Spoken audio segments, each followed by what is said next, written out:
Hi, hope everyone's been enjoying the summer so far and is looking forward to the All-Star game next week.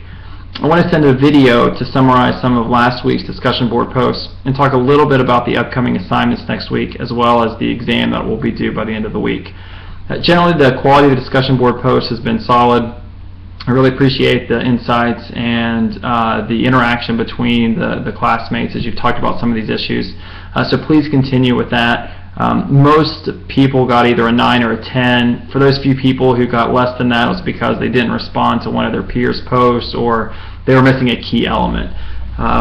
So I asked you to talk about, within your firm or firm that you previously worked with, what were some of the functions or departments that have been outsourced, as well as what was driving that decision, and then I asked you to talk a little bit about some of those departments or functions that the firm decided not to outsource. So most of you said that IT, accounting, legal services, janitorial services, they were all examples of functions that were pretty commonly outsourced.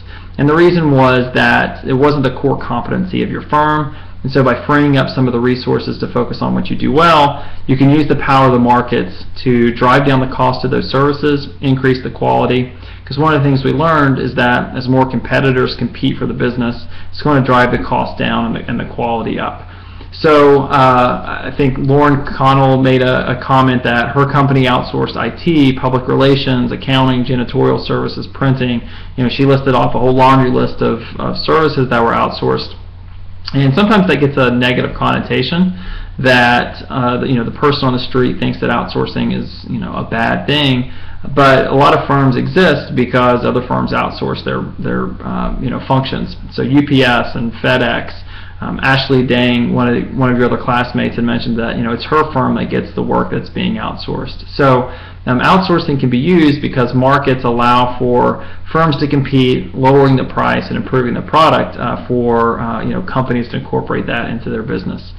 So several of you mentioned that operations is one thing that you're not going to see outsourced. And the reason why is that it's the core competency. It's what the business really does well. So Jeff Bem, who's at Sabic Innovative Plastic, mentioned that the operations isn't going to be outsourced, particularly because there's concerns about safety and that the firm didn't want the liability of contracted workers.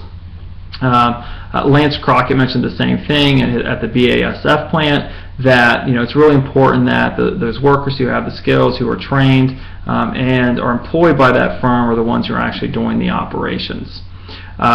And so one of the reasons not to outsource, in addition to operations, is that sometimes there are additional costs that are incurred when you go to the market and have firms compete. There are transaction costs. It's not trivial to create these contracts. There are monitoring costs. It's not trivial to make sure that the firm you hired is doing what it said it's going to do. And whereas if you have your own employee, you can quickly redirect them to something else.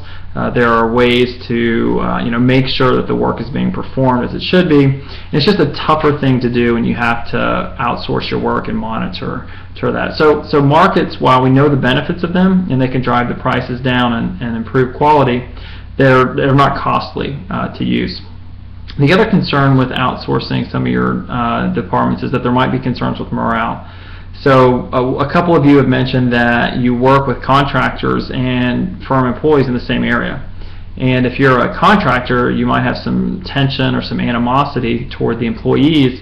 And for those employees, they might be concerned about, well, am I going to be next? Maybe the next year I'm the one who's going to be a contract worker. So there are trade-offs to using the market, and some of the firms have realized this, particularly some of the large auto manufacturers, GM and Ford. They recognize the power of a lot of firms competing for their business, but they will often forge strategic alliances with a couple of key suppliers and make sure that those suppliers satisfy the business requirements or train and produce quality products, rather than going to the market every single time to try to get a particular product. The other function that often doesn't get outsourced is marketing and sales.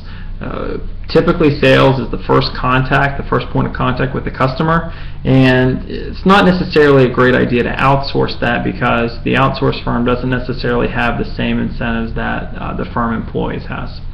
There's one comment by an Ed Malik, M-A-L-E-K. I highly recommend you read his post.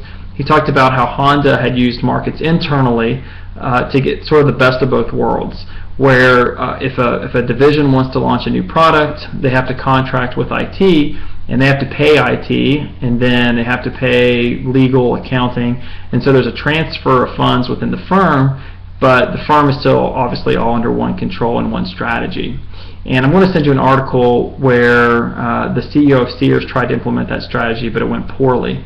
So you can sort of see the trade-offs between how it can be done well and maybe how it can not be done so well. So generally, I appreciated the discussion board post from last week. Please continue this week and next as well. As far as the exam and the assignments, you'll still have your Connect assignment due next week. So continue to do your discussion board post. There will be a Connect assignment. And then the exam will open at Thursday at 8 a.m. And you have 2 hours to complete the exam. So when you click start, the timer is going to begin, and at the end of 2 hours, it will automatically submit. So make sure you have a good connection to the internet, make sure you're free of distractions, nothing's going to interrupt you, because once that 2 hours is up, that's it. There's not a second attempt, it's not like the homework. You only have one shot at it. So to study, recommend going back, reviewing the material. Definitely review the homework questions. They'll be similar in style. Do the optional Learn Smart modules. I think all those will really help you. If you have any questions, please email me. Please give me a call. I'm always quick to respond. I've had office hours with people, so if something's not being clear, I'm happy to take the time to make sure you understand it. Before you begin the exam, one last piece of advice: log out of Blackboard first. That way you've started a new session. So log out and then log back in. And the importance of that is that way you don't get timed out during the middle of the exam. So I think that's all I have for this week. I will hopefully hear from many of you soon, and good luck on the exam next week.